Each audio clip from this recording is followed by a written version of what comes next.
लाडक्या बहीण योजनेचा जर कोणी गैरफायदा घेतला असेल तर तो वसूल करण्याच्या दृष्टिकोनातून आम्ही कायद्याप्रमाणे पावलं उचलू. उपमुख्यमंत्री अजितदादा पवार. लाडक्या बहीण योजनेचा गैरफायदा अनेकांनी घेतला. ही बातमी 2 दिवसापूर्वी कळाली. शनिवार आणि रविवारी सुट्टी होती. मी आज रात्री किती उशीर झाला तरी मुंबईला जाणार आहे. उद्या गेल्यानंतर याबद्दलची काय वस्तुस्थिती आहे याचा शोध घेण्यात येईल.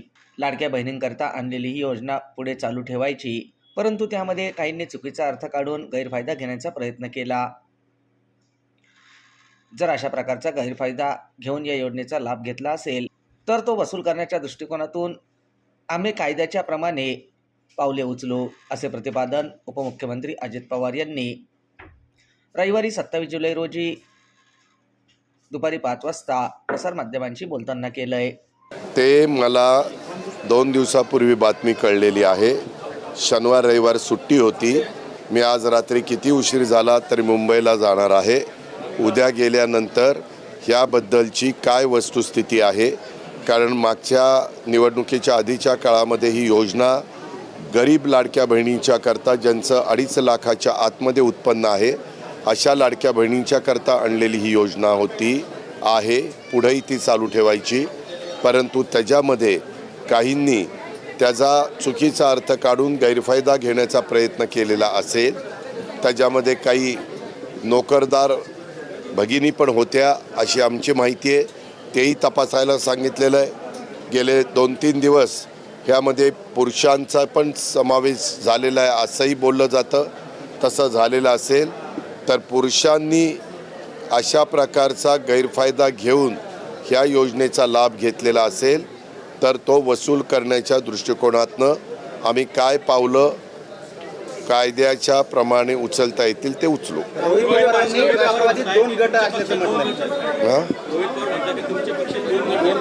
आम्ही आमच्या पक्षात किती गट असावे तर आमचं आम्ही बघू. इतरांनी फुकटचा सल्ला देण्याचं कारण नाही.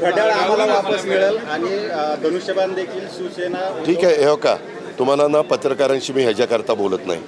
कोणतरी काहीतरी बोलतो त्याला मला काय घेणं देणं आहे. मी राज्याचा उपमुख्यमंत्री. माझ्या संदर्भातले प्रश्न विचारा. आज एवढ्या मोठ्या महाराष्ट्रात चांद्यापासून बांद्यापर्यंत कुणी उपटसंभू काही पण प्रश्न विचारतील त्याचे काही उत्तर द्यायला मी बांधील आहे इथं.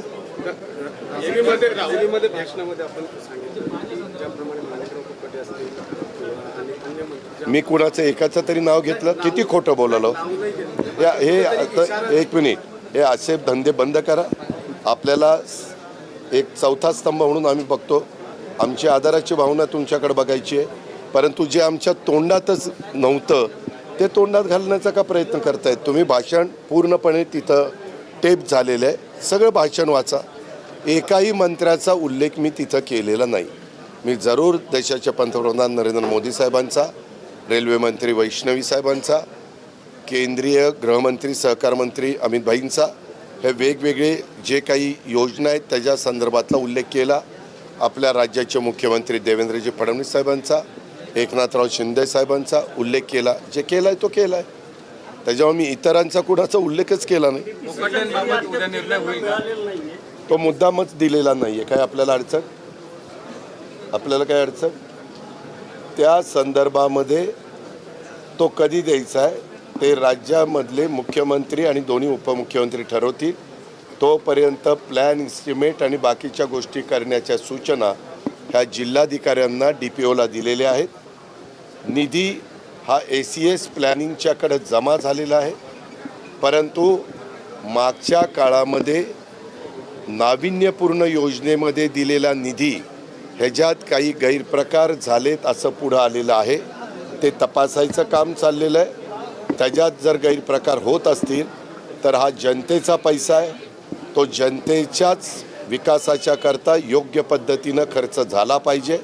अशा प्रकारची महायुतीचं सरकार म्हणून आमचं सर्वांचं मत आहे आणि त्यामुळं कुठलीही काही अडचण नाही. निधी आज नियोजनकडे जमा आहे. तो कशा पद्धतीनं द्यायचा याबद्दल राज्याचे प्रमुख या नात्याने देवेंद्रजी आणि दोन्ही उपमुख्यमंत्री निर्णय घेतील. हे किती खोटं बोलाल रे. म्हणजे मी उगीच आपलं गप्प बसलो, काही पण आपली उचलली जीभ लावली टाळायला. बघू, मला दाखवा पुणे आणि बीडला मिळालेला, एक्सक्यूज मी, पुणे आणि बीडला मिळालेला पुरावा द्या. काही बोलायचं तुम्हाला सांगण्याचं काही कारण नाही. ज्यावेळेस मी निर्णय घेईल त्यावेळेस मी जाहीर करेन. आपल्याशी काही ते आमचे निर्णय काय व्हावेत ते राज्याचे मुख्यमंत्री आणि आम्ही ठरवू. कारण मंत्रिमंडळात कोण असावं कोण नसावं, कुठलं खातं कुणाकडं असावं कुणाकडं नसावं, हा सर्वस्वी अधिकार ज्यांच्या पुतळ्याचं अनावरण करायला आम्ही चाललेलो आहे त्या घटनेचे शिल्पकार डॉक्टर बाबासाहेब आंबेडकरांनी संविधान आणि घटनेच्या माध्यमातून त्या त्या राज्याच्या मुख्यमंत्र्यांना दिलेला आहे. त्यामुळं तो त्यांचा अधिकार आहे. धनंजय मुंडेंचं नाव पुढे येत आहे, कुठे धनंजय मुंडेंचं नाव मंत्रिपदासाठी येत आहे सोशल मीडियावर. तुम्हाला काही माहिती नाही, तुम्ही काही पण. मी आता गाडीतच बसायला जातोय. मला पत्रकारांनी विचारलं, मी त्यांना म्हणालो की त्यांच्यावर कृषीच्या संदर्भातले जे आरोप केलेले होते त्याच्यामध्ये हायकोर्टाने निर्णय दिलेला आहे. इतर पण काही गोष्टी माझ्या माहितीप्रमाणे न्यायालयीन चौकशी ही राज्य सरकारने नेमलेली आहे. त्याचा अजून अहवाल आलेला नाही. मी पुन्हा तुम्हाला सांगतो, अशा प्रकारचे निर्णय राज्याचे प्रमुख या नात्याने मुख्यमंत्री आणि आम्ही महायुतीच्या सरकारमधले घटक म्हणून एकनाथराव शिंदे आणि अजित पवार यांच्याशी चर्चा करून देवेंद्र फडणवीस घेतात.